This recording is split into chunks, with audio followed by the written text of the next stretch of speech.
We are joined today by the one and only Jeanette Lee, the Black Widow. How are you? I'm good. I'm so excited to be here. Thank you. The Black Widow is back, baby. Back. Yeah, breaking balls and taking names. Let's go. Officially. Yeah, Jeanette, it's always good to see you. We were talking here. It's just been over 5 years now since the huge news that shook us all, and certainly you the most, that when you were diagnosed with stage 4 ovarian cancer, that was early 2021. Here we are 5 years later, and I think the world, one, is happy to see you, but we want to know, how are things? How are you doing?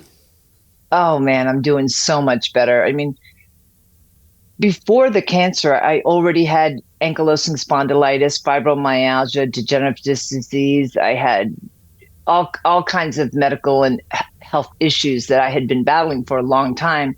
And I truly believe that is what actually prepared me for stage 4 ovarian cancer, because like my girls said, it wasn't as shocking to them. I mean, it was a shock, but they said, she's kind of been sick our whole lives. This is like just another thing that our mom just takes on and overcomes and is going to get through. So we know she's going to get through this. And that kind of warmed my heart, because they weren't as terrified. Obviously, it's still scary. They're not stupid. They knew the risks. But for me, I think it would have been a lot more overwhelming had I not already been through smaller things and things adding on and growing. So by the time I had stage 4, I mean, one, I've seen the world. I've traveled. I've met some of the most incredible athletes and celebrities in the world, but Muhammad Ali and Wayne Gretzky and Michael Jordan and, Shaquille O'Neal, Reggie Bush. It's been an incredible ride,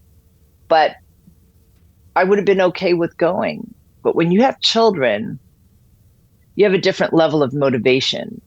And for me, the idea of leaving them without a mom was just terrifying. And so I just put it in my mind to get through it. But through that all, I was already on plenty of medication, but after the cancer diagnosis, I could no longer get treated for my autoimmune diseases, which are immunosuppressants. So my pain levels went up, and I just wasn't as active moving around. So my muscles were atrophying. So I had to learn how to become active. I'm back up to my normal weight, which has been huge, but I still need a lot of strength. I lost a lot of strength, and just getting back into healthy daily routine. When each day passes and passes, after a while, you forget what day it is, what time it is. So you get out of your normal routine. So I've had to work my way back into a normal, healthy routine, and creating that schedule when I kind of work for myself. I proudly represent APA, but when I was at home, I have to figure out, how I'm going to manage my days and manage the girls and things like that. So there's been growing pains all along the way, but I'm very proud to be here. And I'm very truly honored. I can sincerely say I'm honored and humbled by the amount of love and support I got from the fans out there, and especially the APA family, not just especially corporate. They immediately had my back. You guys immediately had my back, but also our APA players worldwide. I mean, I was just hearing from people everywhere, and it gave me a lot of encouragement. And I can say that there were plenty of days I just didn't want to get out of bed. I still occasionally had those days. And having that extra support, I get a lot of compliments on the number of people that I've inspired, the people whose lives I touched, but I don't know if it's as obvious how much their support, your support, impacted me. But it's like hard to clean your house, but it's easy to help clean someone else's house. It's easy for me to do for others, but not as much for myself. And there were times that for me, I think I would have stayed in bed and maybe not fought so hard, but knowing that there were people counting on me. My children were enough. They were enough motivation, but I got a world of motivation because I didn't want to let all the people down that were inspired by me. I didn't want a story to end on a sad note. And so I've kept fighting. I'm still fighting, but I'm very grateful today. And what do the doctors tell you at this point in relation to your cancer diagnosis? So to be honest, they say I'm doing very well. Great. I'm technically in remission. However, there's always the side note that ovarian cancer tends to always come back. And since it was stage 4, it metastasized, it often come back in another area. And so I have to stay on chemo for the rest of my life.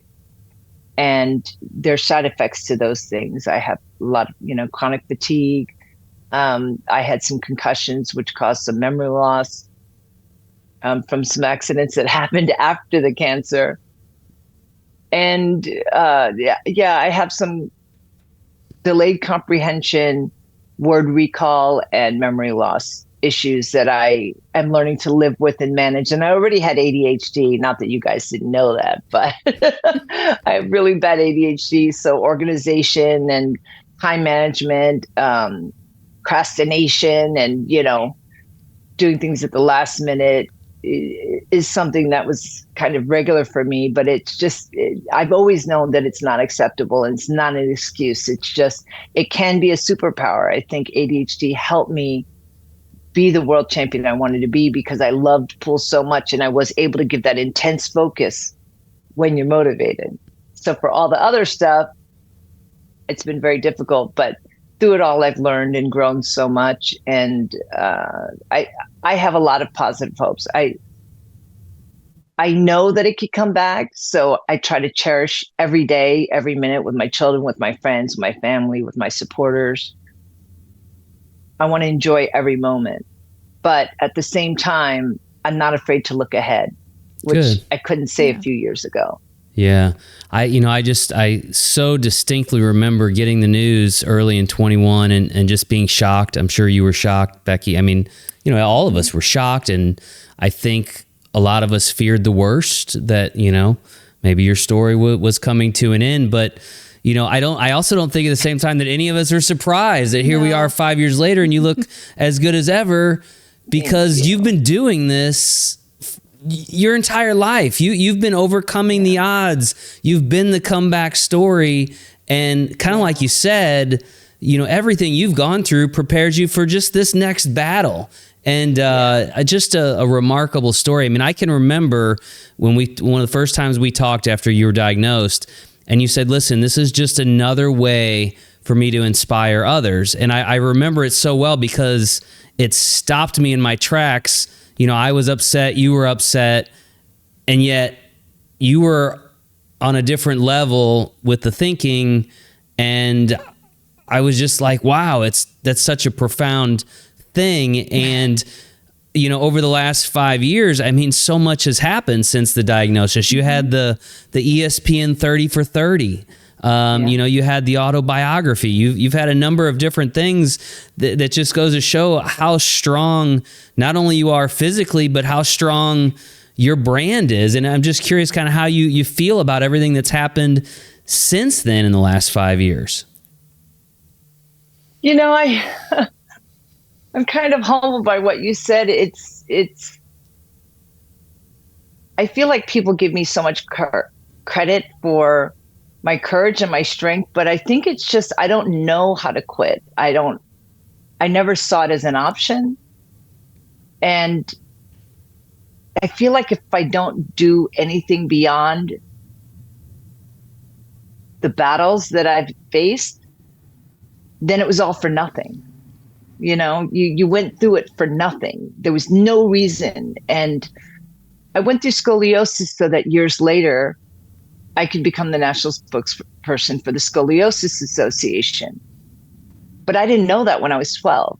Yeah. It was just my world was collapsing around me. I was going to be scarred for life all through down the back of my spine. No man was ever going to want me. I'm never going to get married. I'm never going to, like I was 12, and, Sure. and I had to learn how to walk again.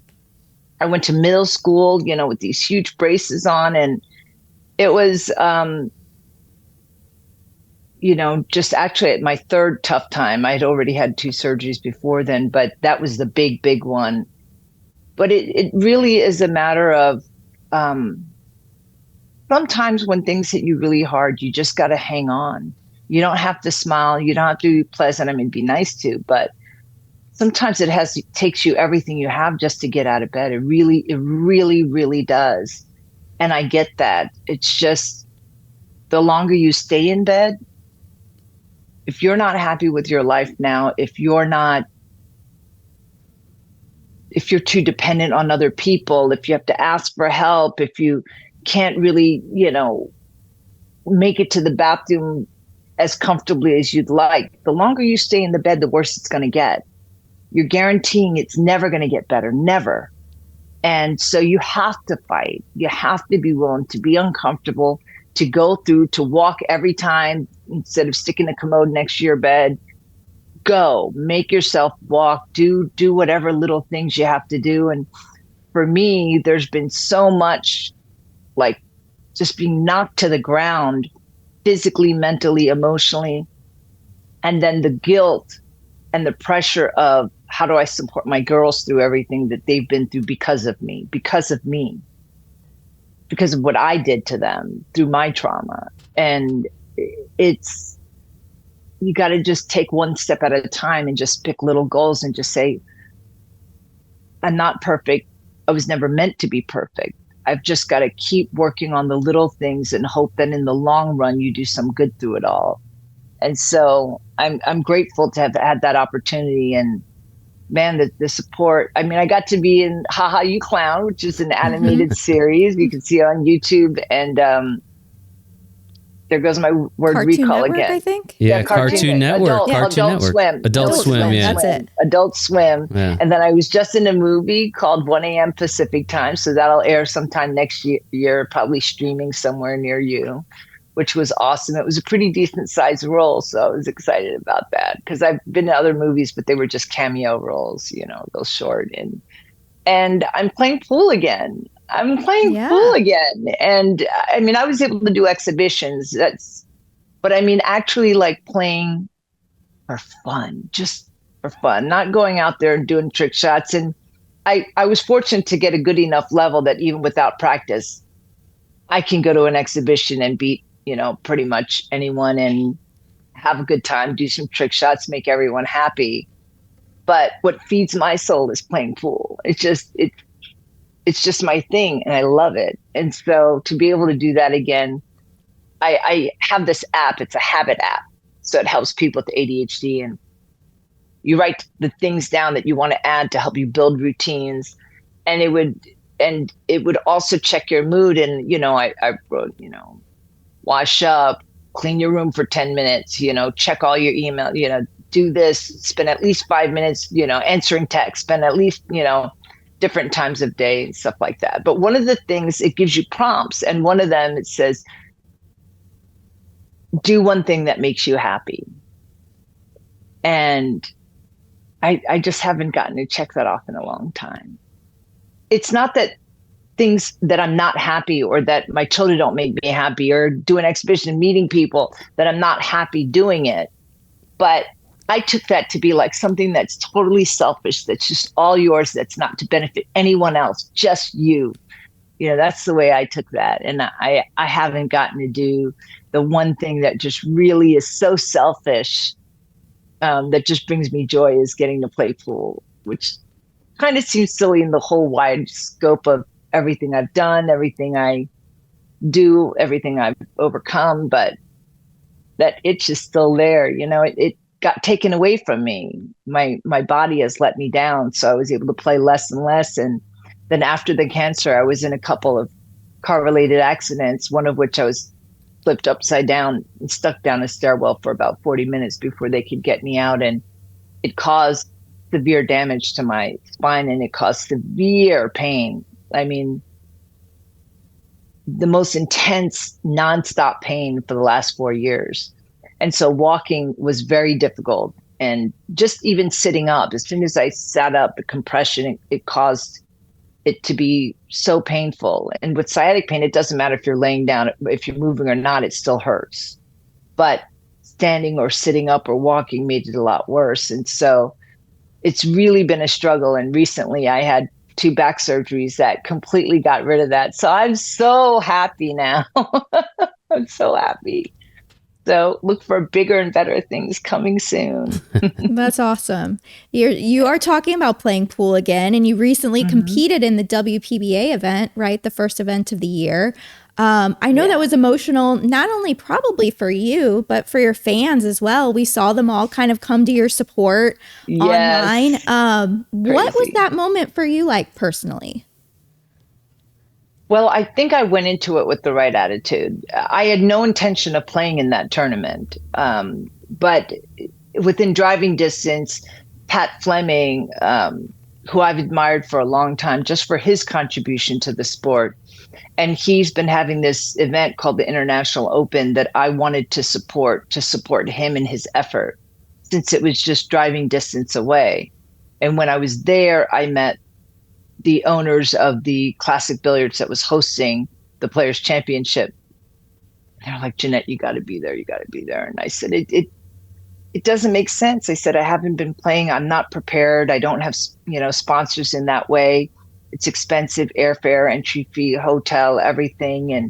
And I said, I don't know that I'm in a position to ask for sponsorship or where I would even begin. And if I want to do all of that work that I did 20, 30 years ago. And I said, I'm just happy to be playing pool and being able to do what I'm able to do. And absolutely not. It's their 50th anniversary. You've got to come. And it was, again, the Players Classic Billiards is in Fort Lauderdale. So it was, again, driving distance. And it was so good to see the girls. But I just told myself before, because I had just started playing pool after the surgery rehab period, only a few weeks. And I said, just go in there and do your best and just make sure you enjoy every minute of it. Because I wasn't sure if I'd be able to ever compete again. And so I wouldn't say I'm competition ready now, but I'm praying I will be. I don't know. I would really have to have full sponsorship for it to make sense for me to go full time again. But that would sure make me happy. I miss playing. But that event proved that I still miss competing. I didn't realize that, I think, until I got in there, and I was expecting to get in there and my chest to be pounding and for me to be like so completely. When you play in a lot of tournaments, that's the greatest thing about APA leagues that I didn't have when I started. Every week you get to compete. Now, it's up to you what you get out of it. What's guaranteed is that you're going to have fun, you're going to meet people, you're going to play pool. It's a great time, and it's a great social network. It's a great community and a reason for you to get out of bed, get off Netflix, get off your phone, and actually be around real people doing something fun. It's not like you're going to a bar and sitting there hoping someone talks to you. You're guaranteed to meet people and do all these things. That's guaranteed. But as a player, forget that. As a competitor, as a player, you're going to get better because with APA, you're also allowed to get coaches. And by having the support of a team, you guys going to talk to each other. You're going to learn, period. But competition, becoming a great player and being a great competitor are not the same thing. They're aligned, but they're not the same. Sure. And I think that what helped me to become number one was that I spent a lot of time playing, but I also studied the mental side of the game.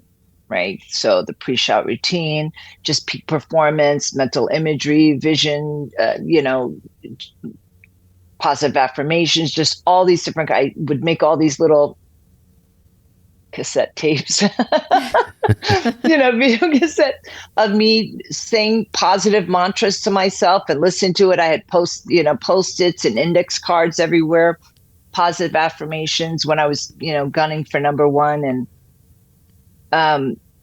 my point was, sorry to get back, there goes my ADHD again, is when you're competing all the time and you have that feeling of all the pressure and the adrenaline, those nerves, what feels like anxiety and panic, it just means you care about what you're doing. if you didn't feel anything, it just meant like you don't feel anything when you open a door. There's no accomplishment there. You've done it a million times. There's nothing exciting about that. But competing, there's something on the line and you want to do your best. Of course, you're going to be nervous. But the amateurs, they fight the nervousness. They focus on the nervousness. Whereas the pros, they almost wear it like a badge of honor. They know that they get to feel that anxiety and those nerves. They get to feel those things because they dared to enter the arena. But you have to brace for that. You know, you're going to get to wear it. You asked for it. You jumped in that arena. But now you have to be able to brace, get in, and just trust yourself. You know, just trust what got you there. And that's where all the mental practice really comes in, is to keep kind of pushing yourself, saying, it's okay. Yes, you feel the nerves, but you can get there. And when I was in that tournament, I wasn't what I call competition tough, right? Tournament tough is the phrase that pros use a lot, because playing as many tournaments as you can, you get used to that feeling. So now you can just trust yourself and do your job instead of focusing on the nervousness. If you go every week to league and you're having a great time, but when you're playing, you're just banging balls, you're just throwing, you're just expecting to go through the motions and win your match, instead of doing your best and really wanting to do great for your team and allowing yourself to feel that pressure, what that does is it prepares you for when the tournament comes around, when triannuals come, when world qualifiers come. You're more prepared for it because you're used to giving that effort during league play. That's every week competition that you get to practice building the mindset of a champion versus just building your pool game. And when I got to that tournament, I really thought I would be in bad shape because I haven't competed in so long. But nope. I drew Kelly first round. That's a tough draw. And yeah, it was actually a very tough draw. Everyone said I got Kelly Fisher and then Susan Williams and then Amy, I think her name was Amy Chen from Taiwan, great player. They both played great. But oh no, I wanted to rip Kelly's throat out. I was ready. I was so excited. Again, not saying that you don't feel the nerves, but it was almost like I just rode a bicycle again. You know, yeah. I mean, people would say it's just like riding a bike, but when you haven't done it a million times and then you put that bike up 150 feet in the air, it's not exactly the same thing, you know? So for me, here I am, haven't been playing, haven't been practicing, haven't been competing, and now I'm going to a world professional tournament with a stronger field than we've ever had. And so I really thought I would take the heat, but instead I was able to just accept it and focus on doing my best. And that's not to say that nerves didn't get to me here or there, but what I found is more of it had to do with my focus. That's something I noticed before. When I was younger, my brain was always a mess. It was always going on too many things. It was very difficult to focus. But pool, I think that's part of what made me become obsessed with it. It was like the first time in my life up to that point that I could remember my brain actually being quiet. Like no talk, no, what should I be doing? What should I have done? What could I have done? What am I supposed to be doing? What did I leave this? Where did I do that? What did I forget? Like just all this stuff. And when I played pool, it's just like being hugged by a warm cloud, and I got to just explore, the game and do whatever. My brain was just quiet, and it was, it's for me, I would imagine it's similar to someone that, for me, that it would be similar to someone that loves swimming. Like there's all this noise, but when you get down there under the water, it's just quiet, you and the waves, and you can just swim. For me, it's like that when I played pool. But now, since I've started again, I've noticed it's not quiet. My voice is, I'm still thinking about, my daughter or like random thoughts. So yeah, maybe I need to retrain that. Well, or we something are like that. But we are I'll definitely work on it. we're definitely thrilled to see you back on the table, and I know just listening to you, I know how excited you are Yeah. to be able to compete again. Yeah. March is Women's History Month, right? And Yes. when you go back and kind of look at your career, the Jeanette Lee story, if you will, obviously it's not just about the success that you've had on the table, but really it's been about motivating, inspiring a lot of other people, a lot of women, a lot of men as well. And just, how does it feel? I don't know if I don't know if we call it a responsibility or a burden, but something that you kind of take on your shoulders, including when you're sick, including when you're diagnosed with cancer. You still seem to be okay bearing this responsibility of being one of the most recognizable faces in pool, probably the most well-known, not just female player ever, but of any pool player. And so I'm just curious what your feelings are about that responsibility of the Black Widow to inspire, in particular, women during such an important month of the year.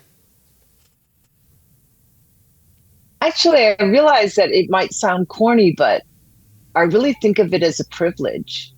Sure. For me, yes, you could say it's a responsibility because I know that there are people that are following my journey, maybe followed me for many years, even before I got cancer. But, people would say, don't you ever get sick of it? People interrupting you in the restaurant, the bathroom, in the watching football, anything, just people coming up to you randomly.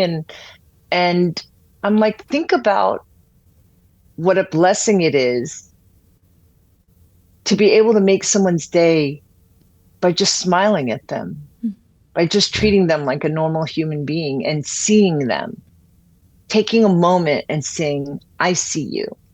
It's unbelievable. I don't know if there's more richness that you can receive than being able to bring joy to the world, right? And I'm not bringing joy to the world. Maybe it's just one person at a time. But to be able to is amazing. And so, people say, oh, I was doing a show for Aaron Hernandez and Trisha and Chad in Chicago, West Chicago Suburban area Chicago. league operators, yeah. Yeah, West Suburban Chicago APA and DuPage APA. And while I was there, even before, there were people talking to us, and then I escaped to a couple pool rooms and hit some balls. I think the last place I went was the Q Club, and they said, doesn't it get old, these people, coming up to you and talking to you? And I think, to be realistic, if you're going to be a professional in professional sports, you have to know that your sport that you love will not thrive as a profession without your fans. That's a fact. And if you're not willing to grace them with a smile when you're in the public eye, when it's the public that feeds your family, then you shouldn't be a professional. And I know that sounds harsh, and I'm not saying it from a conceited point of view. I thought that from day one, when I first became a professional, it was important to me that I represent my sport well, and that I also felt treated unfairly several points in my career for several reasons. I needed to make sure. There's this saying, it's on a bracelet I gave to Helene. I got it back when she passed, and it said, be the change you want to see in the world. I wanted to make sure whenever there were rookies, rather than judging them, I would embrace them and I would meet them. So I would go out of my way to say hello. My whole career, I would go out of my way to say, when rookies came in or anyone that's questioned, never make them feel like they're disturbing me. It's part of, it's like what you do for your jobs. You do what you need to do. And in some jobs, you can leave it at work. And in some jobs, you can't. Well, as a professional, I feel like you can't. You can at home, but when you're out in the public, it is your public that supports the sport you love. Sure. So you have to love them back. And so in that way, it's a responsibility. But for me, it's a privilege and a blessing because, I don't know, I think ever since I was a little girl, my sister and my friends, but even I remember, like, I was a pretty happy kid when I was really young. And all I wanted to do was make people happy. I was always like serving people and offering cookies and drawing things for people. And I was just always that way. And now I don't have to do any of that. I can just smile and go, hi, I see you. Yeah, sure, I'll sign this autograph. Something that takes a moment. Take a picture? Sure. It's a blessing for me. Yeah, you mentioned that early on in your career, you felt like you were maybe mistreated in some different ways, and I don't want to get too far into that part of it. Misunderstood. Yeah, misunderstood, and that's kind of what I wanted to ask about. I mean, when you first came into the pro world, like you had a really steep climb into success, which a lot of times people are like, oh, when somebody achieves success very quickly, but you also had the tough persona, the all black, the ESPN sexiest athlete. You had the brand was different than it is today. And I wonder, your health struggles, the things you've overcome, has that made Jeanette Lee, the Black Widow, more likable to a much bigger audience? I personally feel like it has, but I'm curious if you have felt that.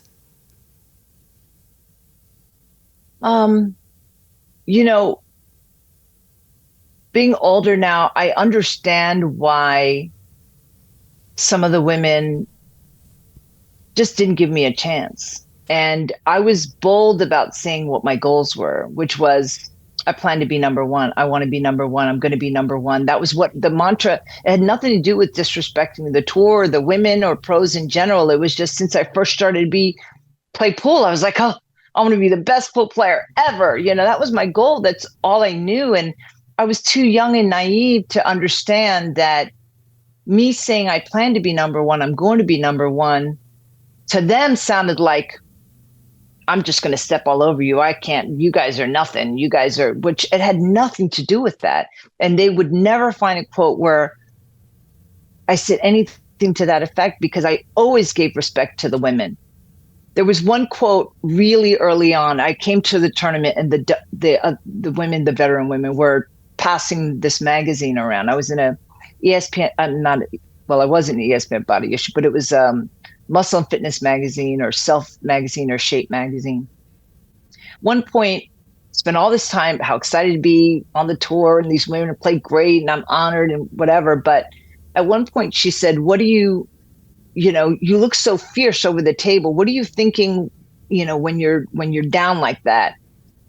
And I said, well, on the table, it's completely different. It's get out of my way, you get stepped on. You got to do what you got to do. You can't live, if you're going to compete, you have to be their equal. You can't just think of these women as like idols because you're competing. It's different. So the magazine comes out and in big, bold letters in caps as the title, get out of my way or get stepped on, says the Black Widow.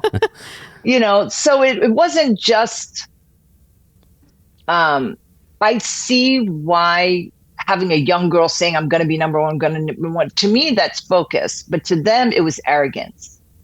But it was never to put them down. It was just, I was very goal oriented. But these kinds of things, so I understand why they felt that way. I just think in a better world, in a bigger world, I was involved with the Women's Sports Foundation founded by Billie Jean King out of New York. And they're all about enforcing Title IX, but they're the ones that invited me to become an ambassador and to be on their committee and eventually be a board member and talk about all women in sports and the importance of top athletes being role models, being ambassadors, to take that responsibility on and the benefits of it. And I learned from them what it meant to embrace all athletes, no matter how voiceful they are, and guide them, teach them instead of judge them. And that's the thing that I think was regrettable. They had an opportunity to nurture me, teach me, and working together, we might have done even greater things. But instead, I was alienated, I was rejected, I was tormented, and mocked, ridiculed, and had some very mean things done to me. And I had to build my name without the WPBA. I use them as a platform, and I'm forever grateful for that. And what the WPBA is today is an amazing organization that I'm very, very proud to support. And I realized it wasn't the WPBA, it was really a handful of women. It's just that to me, they represented the WPBA at that time. It was all the top women at that time. And so I had to learn to separate that and realize they're just human. I had my mistakes. I want people to overlook them. So I have to learn to overlook that. But I do share it to tell people when somebody's acting in a way that you don't want them to, instead of judging them and criticizing, instead of alienating, you could advocate, you could educate. And you can do a lot more things together than apart. And I had journalists tell me that they would call the WPBA office and be told that, oh, well, Jeanette can be, to try to do a story on me, and that they were specifically told by the WPBA office that I could be difficult to reach. I'm very busy. Why not Ava? I was like, okay. And I heard this multiple times from multiple journalists that found me another way. But I think together we could have done a lot more. But everything was very always, I think they just wanted me gone. Little competition off the table, it sounds like. Some competition on the table, some competition off the table. It was rough, but I'm very proud that I can proudly say that I never lashed back. Yeah. Let me ask you this. What would 2026 Jeanette Lee, if you could go back and say to 1992 or 1993 Jeanette Lee, when you're first breaking onto the pool scene, or even a young athlete who is just starting their career, whether it's in professional pool or otherwise, what would 2026 Jeanette Lee, with all these years of knowledge and wisdom under her belt, what kind of wisdom would you impart on yourself or someone in similar circumstances 30 years ago? I appreciate you asking that. Actually, I should mention, if you guys want to look it up, CBS did a Note to Self. They have a series called Note to Self by Gail King, and you had to write a note to your younger self. But to answer your question, I would tell myself that life is going to be full of surprises, good ones and bad ones. And there's none of it that you can't handle. That you might get knocked down, it might get dirty, it might get hard, it might get ugly. But set your mind on your goals and stay steadfast. Stay the course. Don't give up on your dreams, because you only get one shot at it.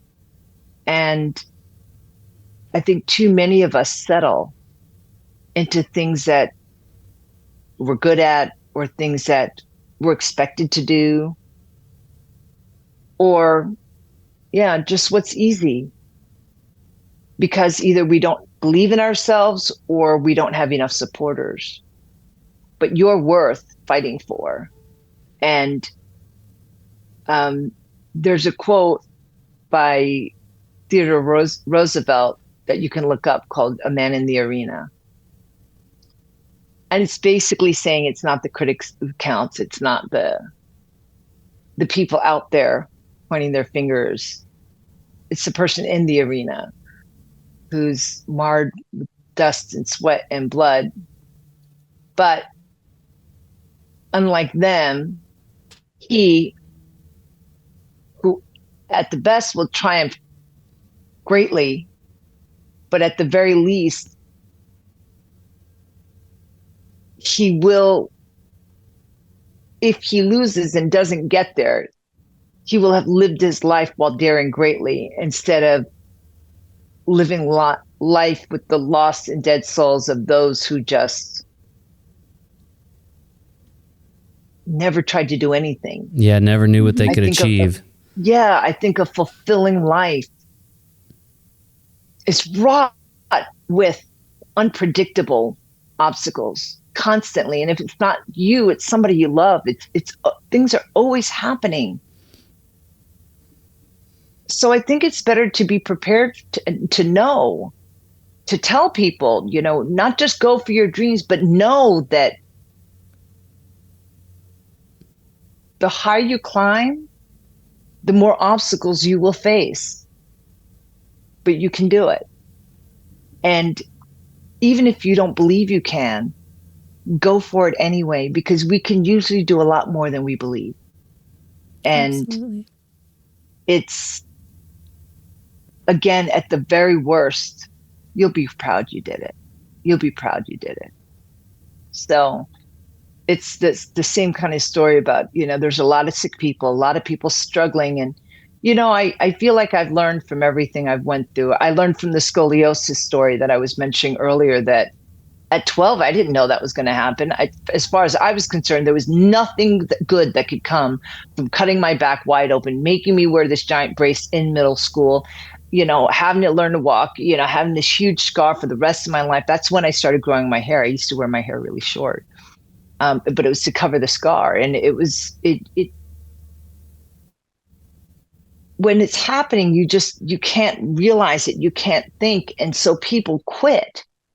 But if you'll just hang on, and stay your course, you'll find that those things strengthen you, built skill sets in you, built relationships. And for me with cancer, I was like, really, God, like, I haven't been through enough. Like, what lesson? Because I learned that each thing, if you keep your eyes open and you keep trying to do your best, the truth will come to light. There was a plan. You just may not realize it when it's happening. And so for me, it was like, I needed cancer. Like, what more could I possibly gain from this? Oh my God, I gained so much. The number of people that have been impacted by cancer is far greater than ankylosing spondylitis, fibromyalgia, scoliosis. Collectively, with all my illnesses, they may add up, but they still probably won't actually add up to the number of people that get impacted by cancer. Yeah. Mm-hmm. I found out that many of my close friends, let alone my pretty good friends and then my acquaintances, many of them have had cancer. And a number of them are going through cancer now and have never told anyone. They were going through it alone. And I was just actually at the International Open with Mark Wilson and Don Wardell, with Mark White from Great White, anyway, the guitarist. For some reason, my brain is, anyway, his first name is Mark, and he's going through it. And I was telling him the importance of telling your story, because sometimes it's not even about you. It's that we need each other and we shouldn't be going through this alone. And sometimes people are watching you even when you don't know it. They're seeing how you handle things. And when you can keep going, you give them the strength also. And he's like, you know what? I'm going to announce it. I'm going to tell people, because you're right. Maybe it can help you, because he wasn't planning on quitting on himself. But he just didn't think it was anyone's business, and it was private. And it's kind of the way I felt, when I first, got on the tour and I was battling a lot of things. My pride, I was like, nobody needs to know my business, all my struggles, my back pain and all that I had well before pool. And I didn't want anyone's pity. And I didn't want anyone to think I was making excuses, because God forbid I lose. I don't want it to be like, oh, it's because of my back. And, so I kept it all to myself, and it was a very lonely road. But since I I started having to talk about scoliosis because I became the spokesperson. So I ended up talking about it. And I think the first 25 times I just bawled my eyes out right on stage, because, I wasn't very experienced, but I didn't realize how much healing I had to do. Talking heals and having people around. And so it was a life lesson for me. But I'm also thankful to be able to be really supportive. I'm kind of cancer sisters to many people now because I want to be there for them. So when they're having a bad day, they can call me and know that I understand. Had I not gone public with it, they couldn't do that. Yeah. And I wouldn't have gained that. And so with each thing, you gain a different type of compassion. But it's also inspiring to me, and it also inspires so many more people, if that makes sense. And so, I'm really grateful now that I'm alive. Sure. Well, and we're grateful for that too. Yeah. Jeanette, last really question. hit a lot of people. Yeah. Last question I have for you is, the Black Widow story has had a lot of chapters, right? A lot of ups and downs, twists and turns, a lot of comebacks, a lot of adversity overcome. But you mentioned at the beginning of the interview, you are now starting to look ahead to tomorrow and to look forward. And I'm curious what the next chapter looks like for the Black Widow. What happens? What comes next? Well, to be honest, my primary focus has always been my girls. So my youngest daughters, I have 3 daughters still at home. My youngest daughters, Chloe and Savannah, they're 15 and 16 now. So getting them to college, which is their goal, but to college feeling very prepared and secure. I've learned and seen many kids that go to college, but they don't know how to do their own laundry. They don't know how to prepare food. They don't know how to budget. They don't know how to grocery shop. They don't know how to take care of their finances, things like that. So in the near future, it's really preparing my children for adulthood in a kind of catch-up kind of way, because I feel like the last 4 or 5 years, I've been kind of part-time parent because I've been sick so much.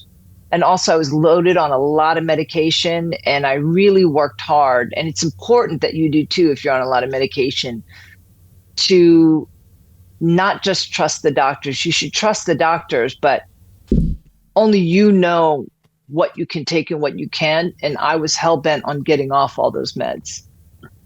So little by little, I just kept asking for them to be reduced under doctor's guidance. But I'm pretty much on my blood thinner, my chemo, like just a handful of pills, when before it was close to 30 pills. And so I have, family history with blood pressure and stuff like that. So there's just some normal things that as you get older, things start breaking down. You got to take care of yourself a little more, supplement vitamins, eat healthier, things like that. But yeah, I think I'd like to say there's some big plan, but for me, it really is this year. I wanted to focus on really gaining my health mentally and physically. I want to be ripped by next year. Probably won't be, but I want to be strong. I'm extremely weak. I'm thin, so I look fine as far as everyone's concerned. But if you look underneath the black, it's pretty thin and scrawny. There's not a lot of muscle. My muscles atrophied because I was laying in bed too much. And that's what will happen if you stay in bed. And I think part of it, I stayed in bed because of the cancer, because I was sick, because of the chemo, because of all the meds. But some of it was depression, because things will hit you. And so I just want to really look at my mental health. I want to really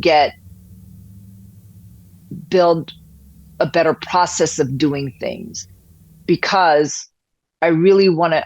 I've been living and managing and dealing with ADHD, but not actually focusing my efforts on really getting myself more regular routines. So it's children, it's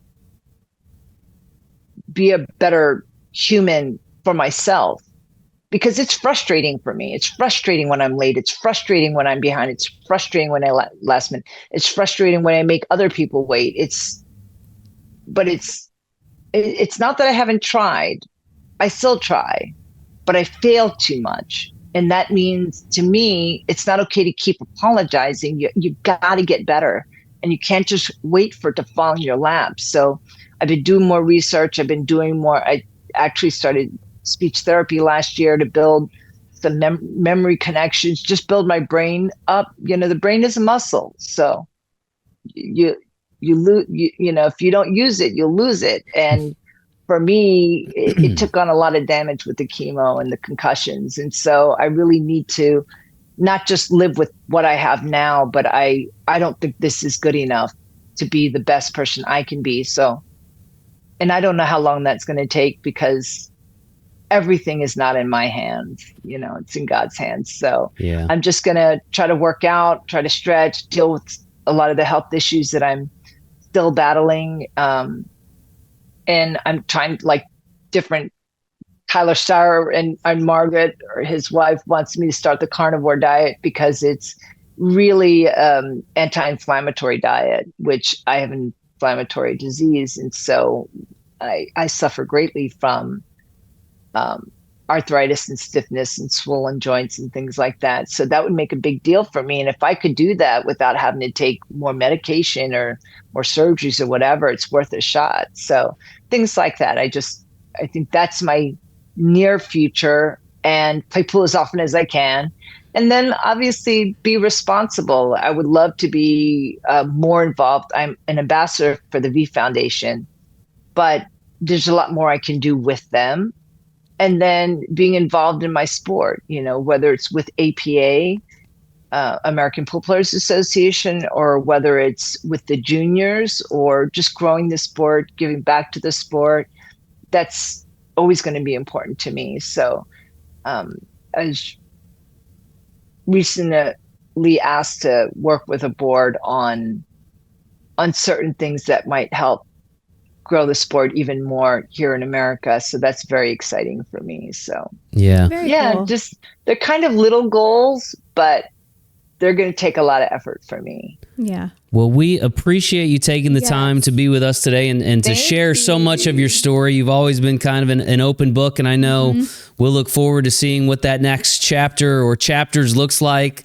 But if anybody's been paying attention, don't count her out. Never. That's right. Never. Next thing you know, she'll be the world #1 player again, and you won't know what happened. And so anyway, Jeanette, we appreciate your time. We'll look forward to seeing you next month in Vegas at the APA Pool Player Championships. Yes. And keep taking care of yourself in the meantime.